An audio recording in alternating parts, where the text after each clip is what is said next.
তো আমাদের বাংলাদেশে সুপারস্টার সাকিব খানের নতুন একটি ট্রেইলার রিলিজ হয়েছে, যে মুভিটির নাম হলো তুফান।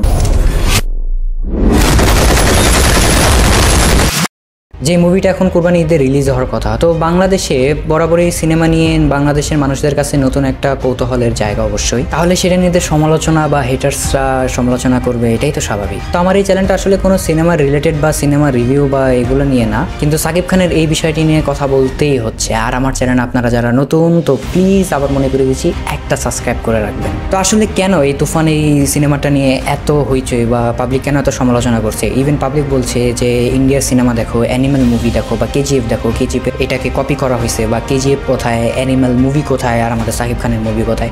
ভাই আমি একটা কথা জাস্ট আপনি একটু সেন্স দিয়ে ভাবেন যে সেই সব মুভি বলিউডের বা তামিল ইন্ডাস্ট্রি বা মালয়ালাম ইন্ডাস্ট্রি যেসব মুভিগুলো তারা মেক করে, ইভেন এই মুভিগুলোর বাজেট থাকে ভাই 200-300 কোটি। অ্যানিমেল মুভির বাজেট কত ছিল? প্রায় 250 কোটি, আমি জানি না এক্স্যাক্টলি, বাট এরকমই হবে, 200+।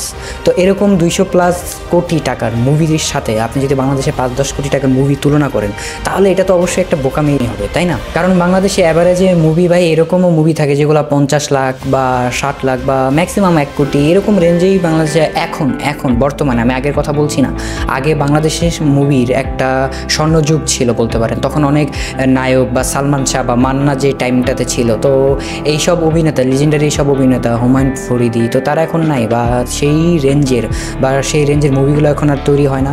আর সেরকম মেন্টালিটি বা ভালো পজিটিভ মেন্টালিটি পাবলিকও এখন নাই। এখন ম্যাক্সিমাম পাবলিকই আসলে ফালতু কন্টেন্ট বা এই যে এইসব ফালতু প্রেম প্রীতি নিয়ে এইসব মুভি দেখে আসলে অভ্যস্ত।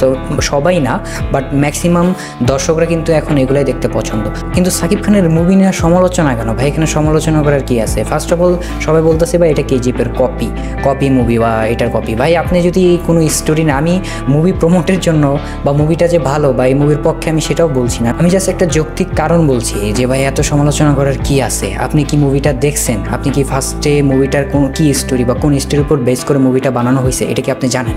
তো আপনি জাস্ট কিছু অংশ বা কিছু ক্লিপস দেখে আপনি কীভাবে বলতে পারেন যে এটা কেজিএফ বা অ্যানিমাল মুভির বা এই লুকসটা এগুলোর কপি করা? হ্যাঁ, সাকিব খানের যে এই লুকসটা, তুফান মুভির যে লুকসটা, এটা কিছুটা কেজিএফের মতন, বাট এটা হইতে তো পারে এটার স্টোরি অন্য, এটার ভাইবটা বা এই মুভি টেস্টটা আপনি একটু অন্যরকমভাবে পাবেন। বাট মজার বিষয় কি এটাই যে এরকম লুকস বা এরকম সিনেমাটোগ্রাফি বা এরকম একটা যে অ্যাকশন টাইপের মুভি বাংলাদেশে, যে এটা হচ্ছে বাংলাদেশের মুভি, এটাই ফার্স্ট অফ অল মানে অনেকেই বিশ্বাস করতে চাইবে না, বা অনেকেই দেখে কিন্তু অবাক যে বাংলাদেশে এরকম মুভি তারা বানাচ্ছে ভাই, অ্যাটলিস্ট মেক করতেছে, সেটা নিয়ে পাবলিক র্যাঙ্কিং করছে অ্যানিমাল বা বলিউডের মুভিগুলোর সাথে। তো দ্যাট মিনস এটা আমরা বুঝতে পারতেছি যে একটু হলো বাংলা সিনেমা ভাই একটু ইমপ্রুভ হয়েছে, যেটা সাকিব খান করে দিছে, যেটা সাকিব খান করতে পারছে বা হয়েছে।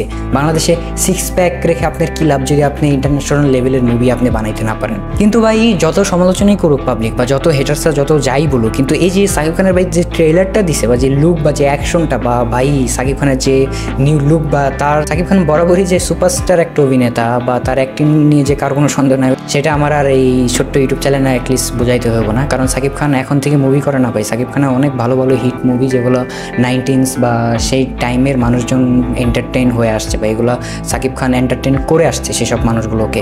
এরকম ট্রেলার বা এরকম লুকস দেখে অ্যাটলিস্ট একটু হলেও মানুষ বাংলা সিনেমার প্রতি আকৃষ্ট হবে, এবং একটু হলেও মানুষ একটু হলে যে অ্যাটলিস্ট মুভিটা দেখে আসবে। তো এটাই সবচেয়ে বড় মেসেজ বা এটাই সবচেয়ে ইমপ্রুভমেন্টের কাজ বাংলা সিনেমা ইন্ডাস্ট্রিতে। তো যাই হোক, সবাই ভালো থাকবেন। আমার ভিডিওটি এই পর্যন্তই, দেখা হচ্ছে নেক্সট কোনো ভিডিওতে।